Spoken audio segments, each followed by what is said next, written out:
Everybody, welcome to the Q2 2025 Enterprise Cybersecurity Report. So this is a comprehensive analysis of emerging threats, market trends, and strategic imperatives for security leaders. Full disclosure, so what I do is I kind of send out a lot of different deep research topics, use my knowledge of the domain, major vendors, analysts, and kind of pull together the major insights, and then try to distill that down into something that actually matters, because it's security, right? It's not going away. Threats not going away. Everything's up and to the right. And so, just saying something increased year over year or quarter over quarter doesn't tell you a lot, right? And then what I did is actually kind of on the Gen AI side, and so I've been using this tool called Gamut.app that creates a lot of these visualizations on the fly, going back and tweaking it. It's not perfect, but it gets you kind of 80% there. So hope you enjoy it. Found a lot of insights in here. So let's jump in. First of all, what are we going to cover? 4 things. We're going to go over the market trends and adoption. 2nd, threat landscape. 3, actual recommendations for chief information security officers. And I use skeptical because I think the great question here is, so what, right? Hey, Quinn, you told me all this bad stuff. I already know bad stuff's happening. So what? What do I do about it? What is actionable? What should I change about my behavior now that you told me? And then kind of some forward-looking, what to expect in second half. More of the same, different, etc. So let's jump into market growth and adoption trends. No shock. Spending is continuing to increase. Even though we're in a highly fragmented market, there's a shift towards platforms. Right now, with that pendulum coming back, we're looking at a 10% year-over-year growth to $213 billion. Budgets are shifting towards cloud security, application API protection, and security services. And next, we have the managed services uplift. Analysis expects about a 15% growth for security managed services. And this is really because of the talent gap. Just they can't either find enough cybersecurity professionals, like they can't find the level to be able to pay them. And so they're going to third parties that have economies of scale or just better domain expertise in this offering and tooling. 3rd, we have secure access, secure edge consolidation. Even though it grew 17% year over year in Q1 of 2025. And then single vendor SASE is accelerating as buyers standardize on a unified stack. Just real quick, what are the technologies in there? So this is your zero trust networks, your SD-WAN technology, CASBs, cloud access security brokers, secure web gateway, those things. And they've really starting to converge around like players like Palo Alto and Zscaler and I think Netscope. Lastly, identity modernization is a huge push. 87% of surveyed organizations have deployed or deploying passkeys. So this is a multi-year transition away from passwords and legacy multi-factor authentication, just because there's so many new attacks with like a man in the middle for MFA, where they could take your code and then compromise it. And we're going to talk a little bit more about security or identity and the trends around that in a couple slides. Some of the headwinds outside of the market that are specifically facing enterprise companies. So the supply chain fragility, skill shortages, and AI, alert fatigue, and then AI usage governance gaps. Probably not shocking. I think this will be more interesting quarter over quarter if this even changes. But let's just start with supply chain fragility. So third-party involvement in an enterprise's breach, let's say, doubled to 30%. So, different secrets or repositories were leaked, and they also take a median of 94 days to remediate. This is obviously far too slow. I think CrowdStrike's got some great stats out there where it's like a minimum fastest, next hop is like less than a minute, and the average one is less than an hour. And here we are at 94 days to remediate. It's just too slow. Skill shortages, not shocking, 4.8 million person shortfall. But also you're still struggling with this like false positive, false negative, too many alerts, everybody's getting stressed out, burnt out. And then it's also inevitability, which actually we're seeing a shift towards, instead of saying we're going to stop everything, no, you're going to be breached. What is your resilience strategy? And then 3rd, AI usage governance gaps. They say 50% of employees access Gen AI services from corporate devices. These are not your enterprise level, ChatGPTs or Geminis of the world. So if they put corporate identification or maybe strategy documents, and maybe it's not PII, ChatGPT can take that on their personal account and then actually retrain the model.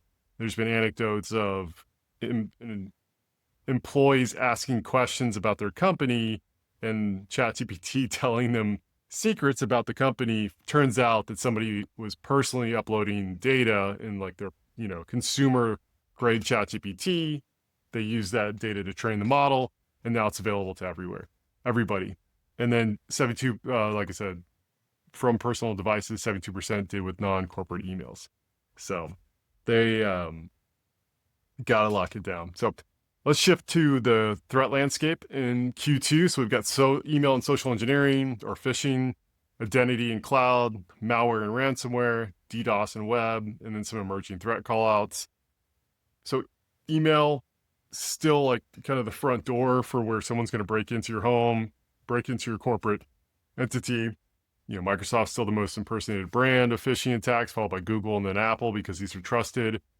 We're going hyper-personalization on both attacks and business email compromise. Part of this is because of the robustness of all of these, attack kits and generative AI, getting rid of grammar mistakes, deep fakes.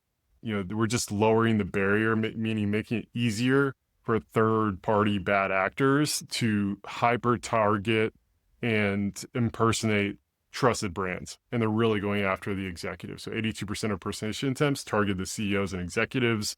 You probably heard these anecdotes about someone wiring a tremendous amount of money and they, either did it or they got saved only because they walked next door to ask like, hey, why didn't you just come knock? Why are you calling me?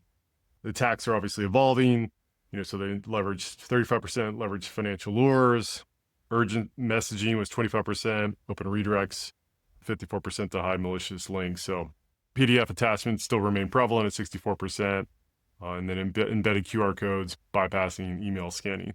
So, don't scan a QR code you don't trust. Next, we're going to go to identity-based cloud threats. And so really, identity is becoming, quote unquote, the new perimeter, like, or your new firewall. That might upset a lot of people because there's a lot of people that get really frustrated about, firewall being like kind of the boilerplate. Everything boils down to like trying to sit in the middle of the attack and then what you're protecting. But just the identity-driven attacks are just dramatically increasing. So they accounted for 67.6% of incidents in Q2, which is up from 66.2% in Q1. Nearly 47.5% of cloud service incidents involved attacks obtaining credentials and logging in legitimately. So they're not brute forcing, they're not taking advantage of a CVE, they're literally just getting the credentials and then logging in with their IAM, and then they're trying to escalate those privileges.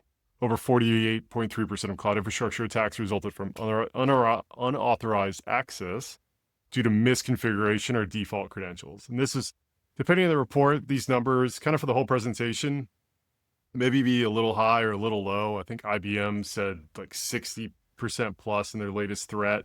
But fundamentally, it's still shocking how many resources are just, sitting out there and you're not locking them down, whether it's like a public S3 bucket or, your old adage of like, what is your user and password, admin. Like these are just simple things that are, still we're stubbing our toes on for millions and billions of dollars. The last one, session hijacking and MFA fatigue. This is the really the scary stuff. So their Arctic is warning, but the risk landscape for the adversary in the middle phishing kits and repeated MFA prompts are increasingly used to hijack sessions. And so this is basically saying there's a lot of kits out there that make it easy to set up like a proxy for once the user clicks on an email to go put in their MFA, they're also logging in the bad actors log into another portal, and then they're grabbing that MFA code when when your employee is putting it in and logging in real time. And part of the reason they're doing that is because as employees, we stop thinking about, oh, do I need to put in my MFA because I have to do it all the time? And now it becomes rote. And I'm not actually objectively thinking about, should I be putting or should it be asking me for my MFA? Connecting all the dots. So that really keeps me up at night. Malware and ransomware landscape. This is kind of interesting. There's a lot of great data points on here. So what was kind of shocking to me is year on year, like up dramatically. I think we can call the quote unquote kind of the commodification or the Gen AIization of ransomware and malware and phishing kits is just here and it's here to stay. And so there's been a dramatic year-over-year upsurge in 2025 over 2024. Things can move so fast, the leaderboard shuffles. So I'm a big college football fan. So I'm here in Dallas. I think about Big 12 and just they talk about, it's a really compressed league because everybody is really similar in skill and capabilities. And so you have a lot of close losses, a lot of close wins. You think about malware and ransomware, these organizations, it's the same way. Like it's so easy to be good at this that like the leaderboard's going to shift. Some of these organizations only really focus on an unknown exploit or CVE. And so they wait and then they go real big. And so that's where those 94 days to remediate really hurts you, is because these companies are going after everybody with a known zero day. So, these bad actors are here and they're here to stay quarter over quarter, year over year. These are broad trends. So I think it's less important about kind of the specific actors. One of the things I will quote on the Dragon Force is this cartel model where essentially they're, think of it like Burger King and McDonald's. Or I don't know if Chipotle does franchising, but they allow other organizations to run attacks under Dragon Force's name, and Dragon Force, the kind of head company, actually provides the shared service model for help for people to go run their ransomware attacks. So that is pretty terrifying when I was reading through all these reports. These were actually ransomware I was talking about. Now we're going to shift to malware. So malware notifications actually decreased 18% quarter over quarter, according to CIS. SOC Ghoulish remains a top threat, but there are some new ones coming on the scene. I think what's interesting here is that malvertising surpassed email as the top initial infection vector. And so that's where you have, these fake advertisements or legit advertisements, and then you click on them and then they send you to bad sites. So, it's just getting harder and harder to protect the humans because that's where all the breaches happen. So now we're going to talk about denial of service attacks and web threats. Nice graph here from Cloudflare. I mean, things are up and to the right.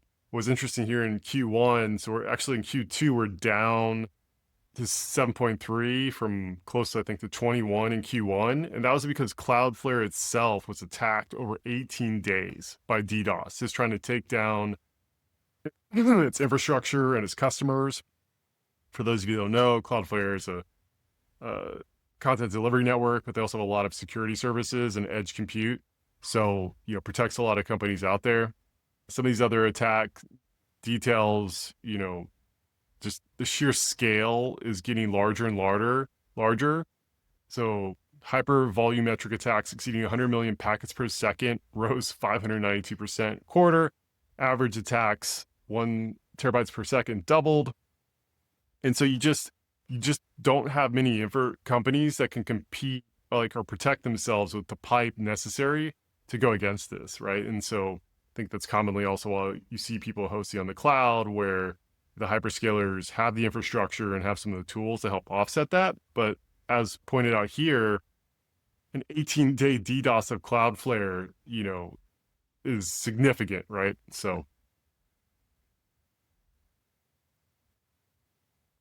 going to end out on this slide with web application API threats. Since 2020, so over the last 5 years, API vulnerabilities are increasing by 21% annually, which is significant when you compound that. And they're really focused on exploiting misconfigured APIs or outdated web services. And so it doesn't have to be a brute force attack. It can be legitimate API calls, and they're using or exposing flaws in the business logic to get access to data they're not supposed to.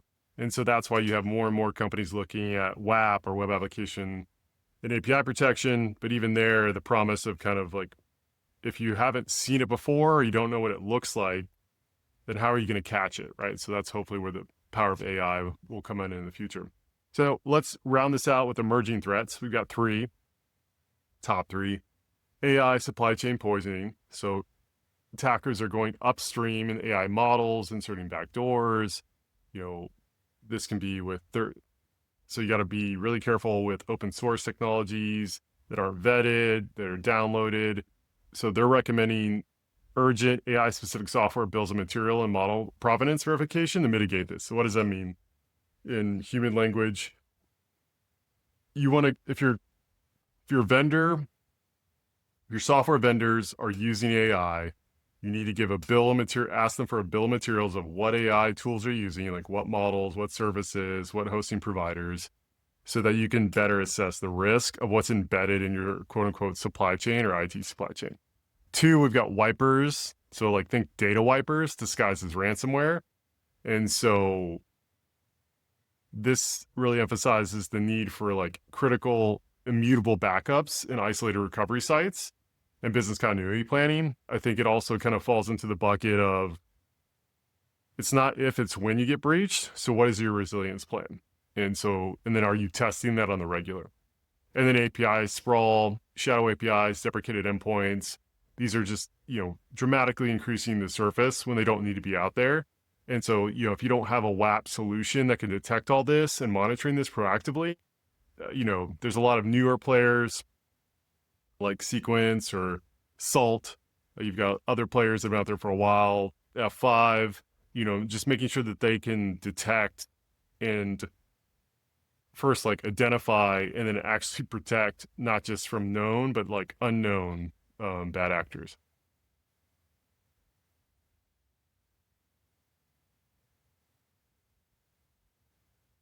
All right, we're almost done. Recommendations for skeptical CISOs, what I say. Since every CISO I've talked to is skeptical in my experience. We got 3 things. Treat identity as the perimeter. So you don't already have the mental model for this, change it. So if you're already doing it, great, but you can probably make it better, right? What is your MFA policy? Are you on the latest and greatest type of IDPs? Is it integrated across your organization? Are you able to shut them down quickly if you detect something? So really focusing on like how much control can you get around identity and treat that as the perimeter. 2, harden your cloud infrastructure. We've got CSPM and CNAPP, so your cloud security posture management and cloud native application protection tools to continuously detect misconfigurations and default credentials, right? Some of this is just low hanging fruit. I know it's not cheap. I know there are open source options out there, but, both being able to detect, postures, misconfigurations, and then actual runtime threats are all just kind of table stakes right now. So I'm sure, if you had infinite budget, that's what you're thinking. If Quinn, of course, I would go buy all this and implement this. We don't. Right. So at least try to find tooling that helps with the misconfigurations is the recommendation here. And then as much cloud native, a lot of the hyperscalers run kind of offerings that are maybe not as costly as some of the kind of leading security SaaS vendors, and then enhance your incident response. So knowing that you're going to get breached, I've been saying it all the time, how are you going to respond? Are you testing it? Are you staffed appropriately? You can also leverage managed detection response providers, extended detection response providers, managed security service providers. There's a lot of different layers depending where you are or your gaps are in your stack. Wrong way. All right, looking forward. This is the last slide.